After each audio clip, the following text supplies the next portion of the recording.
Good morning. Joy to be together today. Welcome to see all of you here this morning. Welcome to those who are with us online. And as been mentioned already, Happy New Year to everyone. I hope that you have had a wonderful year this year and that God has great things in store for the year to come. We're glad that you're here today. So I have been to a few rehearsal dinners for weddings. And it is not uncommon on such occasions for the story to be told of how the happy couple came to meet. But I have never heard a story quite like this one yet. The story we're going to be looking at in Genesis chapter 24. That's where we're going to be spending our time today. And it is a story of the meeting of a happy couple. It's also a story from the life of Abraham, and we have been studying Abraham together throughout the fall and throughout December. This is going to be the last time that we spend some time with Abraham in our series to finish out this year.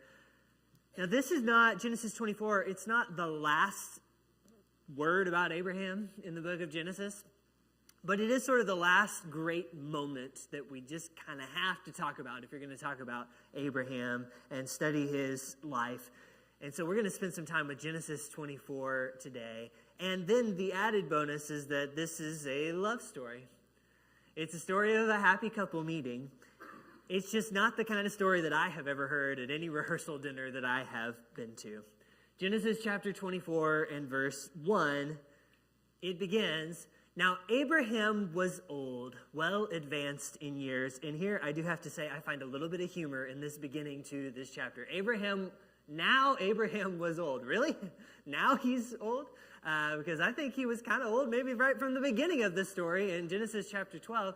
It's interesting that there's actually been, according to Genesis year timeline, there's been more time since the birth of Isaac to Genesis 24 than there was from Genesis 12 all the way to the birth of Isaac. So yes, now Abraham is old. He is well advanced in years. This may be up in the rankings for understatement of the Bible right here at the start.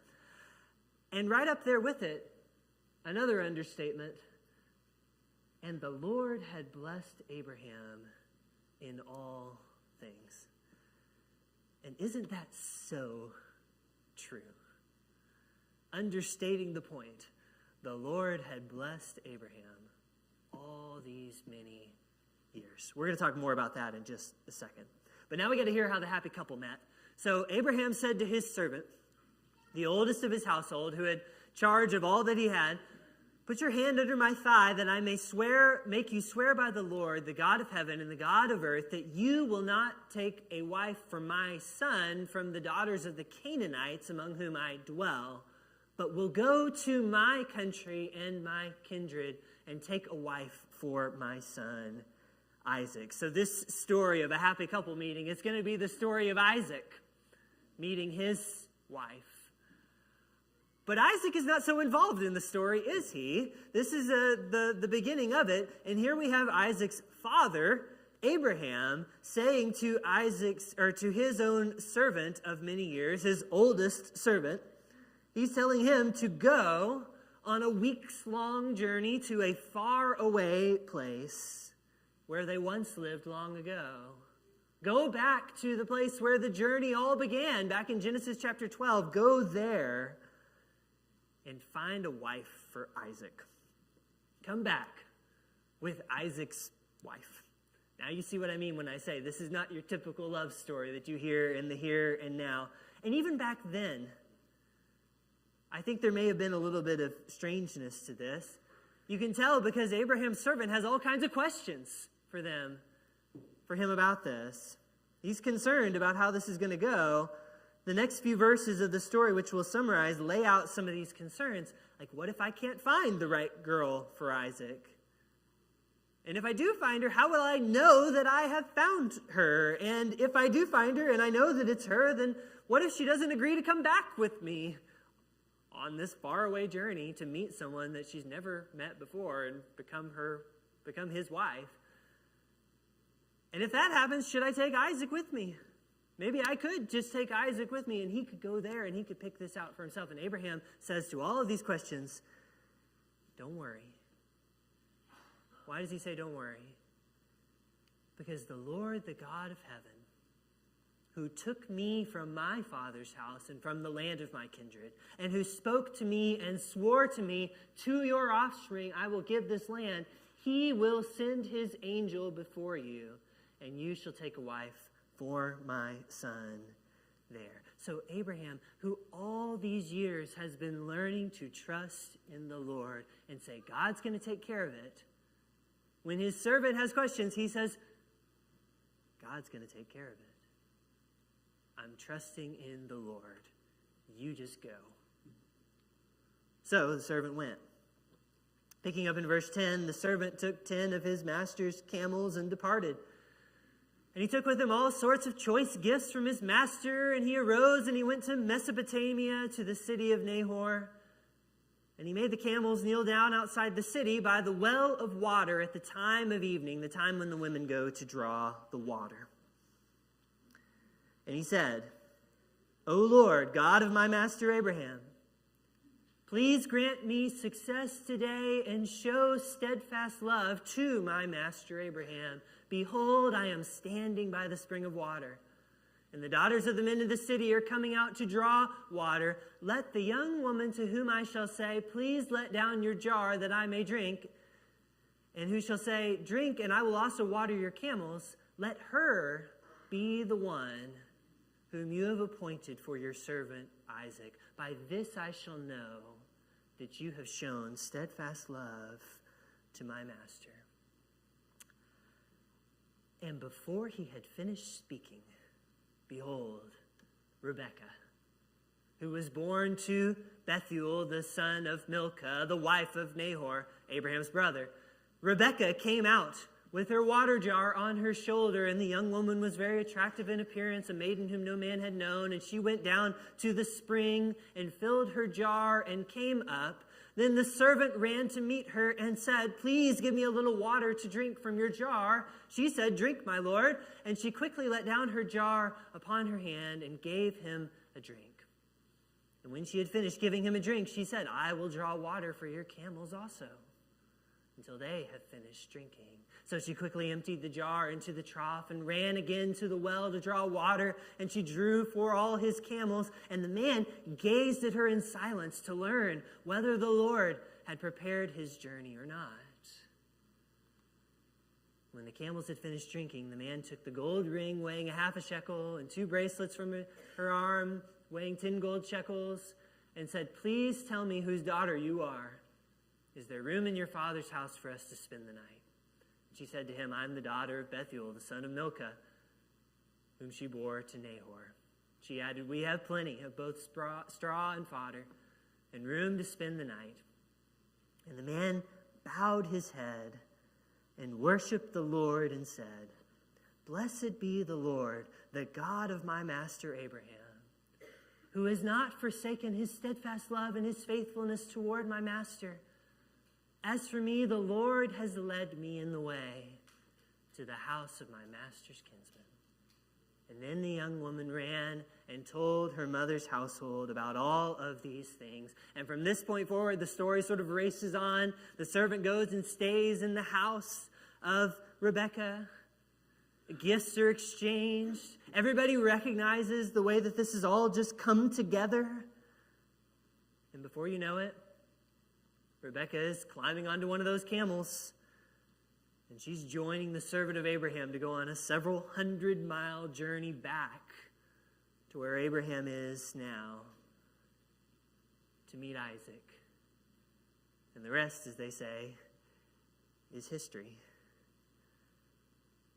So clearly, that is not your typical love story. Not for us here today, and also not back then, even in that time and place.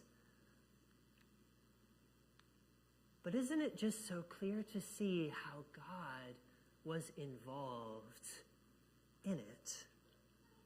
See, what I love about this passage so much is that the servant of Abraham is sent out on this mission, and he has all kinds of questions about it, but he's still ready and willing to go. He goes as he's told to go. And when he gets there, he prays to God. He prays to the Lord, and God answers that prayer in a way that is so clear to see. You can't miss it. The Lord answers Abraham's servant's prayer. But here's the part I really love. Look at this part too. Before he had finished speaking, says our passage. So before he had even finished praying the prayer that he prayed, here comes Rebekah. And what does that tell us? God answered his prayer, yes. But God was already answering it even before that servant had spoken a word. God was already answering. God was already moving, already involved and active in fulfilling his plan and his intentions, because Rebekah was already on her way, even as he spoke the words. And I think that there may be a lesson in that. In this story, we are taught about the power of prayer. And prayer does, in fact, wield an incredible power for our lives of faith. Prayer, among other things, is pivotal in discerning God's will. This servant of Abraham might not have understood God's will had he not prayed to the Lord about these things. That's what made it clear to him. This is God's work. And throughout the scriptures, we are taught that God does indeed respond to our prayers. God listens. God acts. The Lord answers prayer. And yet here in this story, we are reminded that God's power is so great and God's wisdom is so great that God is already at work, accomplishing his plans all around the world, even before we so much as think to utter a word to him, before he had even finished speaking. And there she was. And all that this servant can do, as one thing after another falls into place, all this servant can do as all these things start to unfold just as God had prepared them before him, all he can do bow down his head and worship the Lord. Right there on the spot, he bows his head and he worships. Why? Because he has just encountered the greatness of God. As these things unfold before him, things that he prayed for, yes, but things which go beyond that, things which God has been orchestrating, making ready. Abraham's servant is just blown away by this, by the steadfast faithfulness and the love of the Lord. He looks at these things that have happened, things that go beyond anything he was expecting, and he cannot help but see, the Lord has led me in the way. God did this. The Lord led me all this way. What I love the most about this story is when this servant here steps back, really takes a look at what has just happened, and this is what he sees. The only way I know to describe it is that it is awe-inspiring to him. He's awestruck by the way that God has been working. He's filled with holy reverence for the goodness and the power of God. And I just so wonder what it was like for him on the journey back home, on that journey with Rebekah, on this journey of hundreds of miles, knowing that with every mile as he gets closer to home, he's going to get to share this news with Isaac and with Abraham.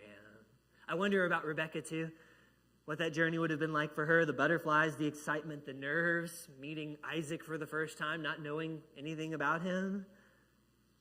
But today I really wonder about that servant, the anticipation he must have had, that he gets to come home with the knowledge, with the living proof of God's steadfast love, of God's faithfulness, that he gets to go home and tell the story to Isaac of all the things that God has done. And presumably, since this is Abraham's oldest, most trusted servant, he gets to tell that story to Abraham too. Before I had even finished praying, there she was. And to look into the eyes of Abraham, who at that time was well advanced in years, remember? Abraham who had already been blessed so many ways by the Lord. Abraham who had already witnessed God's faithfulness and love in so many ways that few people could have ever imagined seeing. But I wonder what it's like for this servant to look into the eyes of old Abraham as Abraham sees yet one more example of the goodness of God to him. What is it like to look into Abraham's eyes as he realizes that God has provided this person for his son to love and go through life with? Just the person to carry forward that promise that was made so long ago, that God would bless all the families of the earth through Abraham's family. This realization, this awe-inspiring moment, when everybody realizes God has been so good, that's what makes this story come to life for me.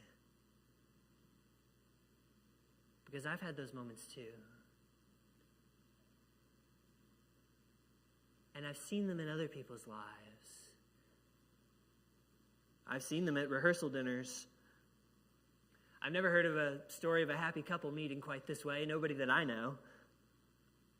But I have looked into the eyes of parents and grandparents and brides and grooms who had Abraham's eyes, that look in their eyes. I've heard the stories they've told. I wonder if you've ever had this experience. Have you ever been at a wedding, attending the wedding, and as they're ushering the family to their seats, someone near you leans over and whispers, "I'm so glad she got to see this day."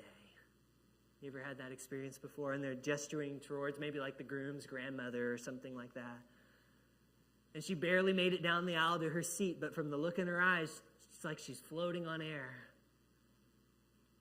Her eyes are shining as she realizes God has been good to us. God's given my family what they needed. God knew even before we knew what we needed. And now I see it. Now I see. Have you ever had that moment yourself in your life? Like, forget weddings. Like, I'm talking about that moment when you realize that God knew what you needed better than you did. And that God was working in your life and working all around you before you even had known to pray about what it is that you needed, that God knew that you needed. I wonder if you've had that moment before, where you sat back and you were awe-inspired at the goodness and faithfulness of God. If you have, then maybe you know what this is like for Abraham.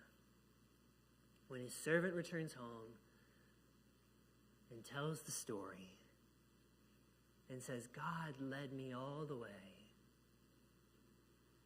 I didn't know how he was going to do it, but he did. God led me all the way." Well, today is the last Sunday of our calendar year, last day of the year as well. I wonder if this year that we've just had has given you any occasion, even just for a moment, to step back and see that God was good to you. In this thing that happened here, in this way in my life that I saw, in the lives of my friends and loved ones. I wonder if you've had any occasion this year to see what Abraham sees here in this passage. See what Abraham's servant sees, what Rebekah sees, what Isaac sees. To see God working. To see God's faithfulness and love.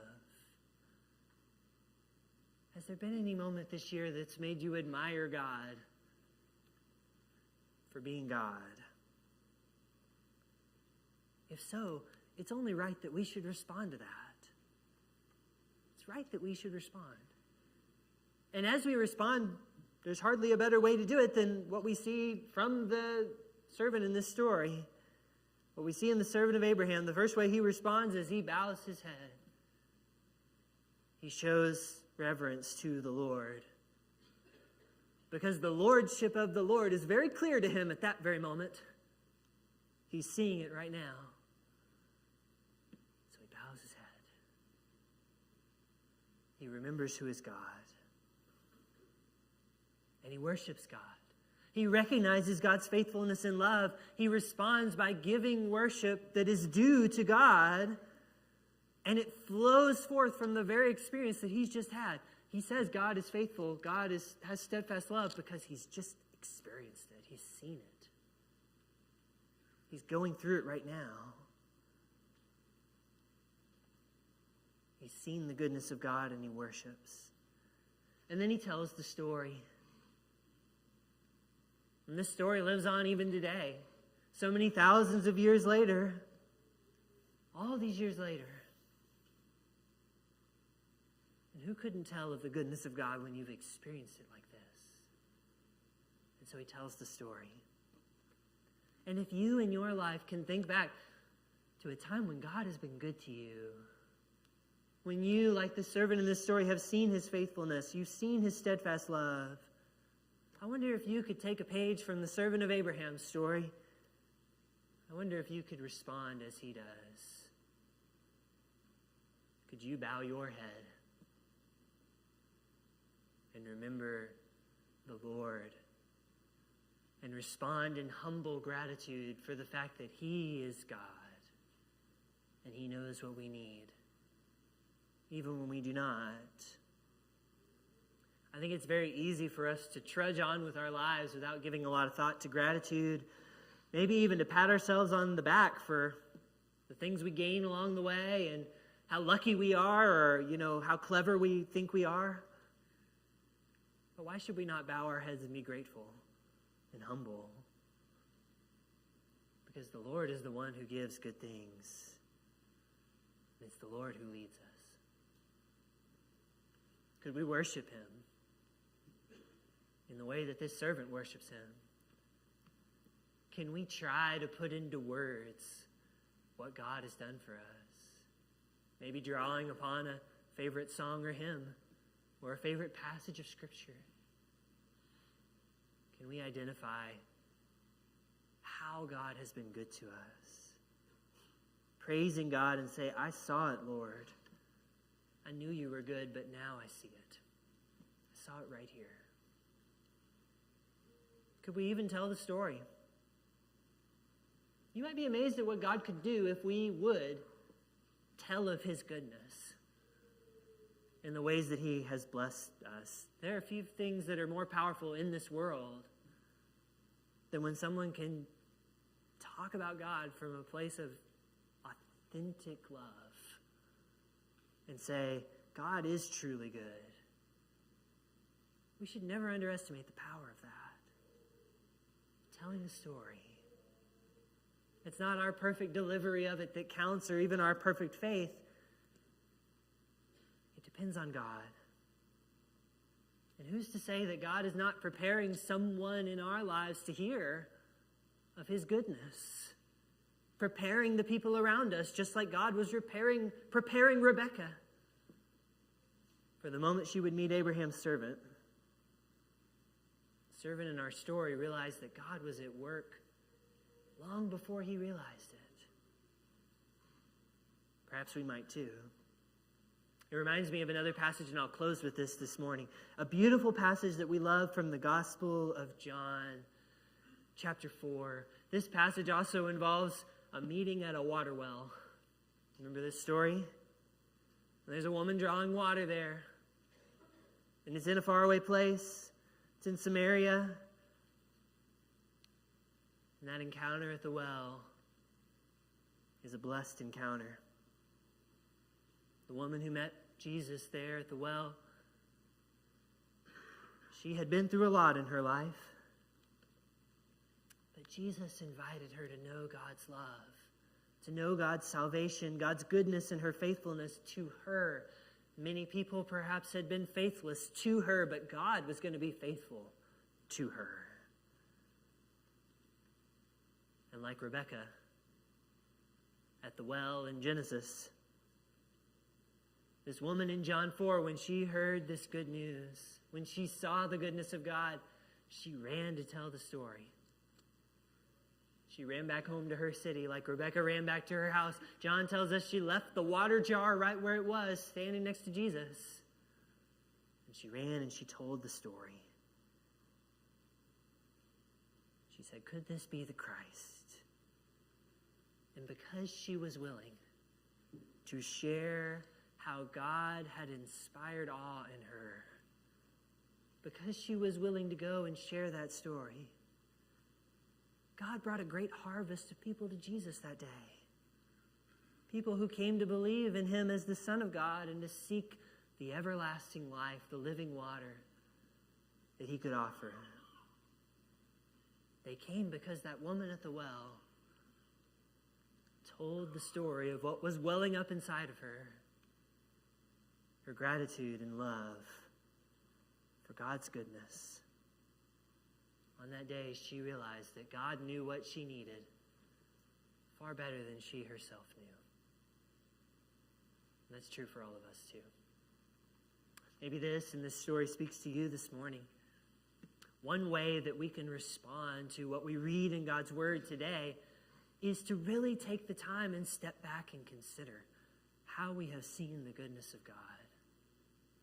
To bow our heads, to let it inspire us to worship God, and to go and tell the story.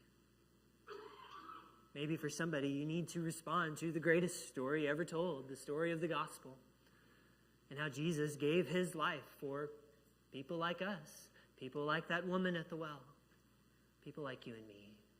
When we're washed clean in baptism, we have the greatest reason to be grateful and humble and awe-inspired as we stand before the Lord, because we can have assurance of his forgiveness and the hope of his salvation in us. Maybe you need to take hold of that today. However you might be called or challenged, let's take a moment and respond while we stand, while we sing.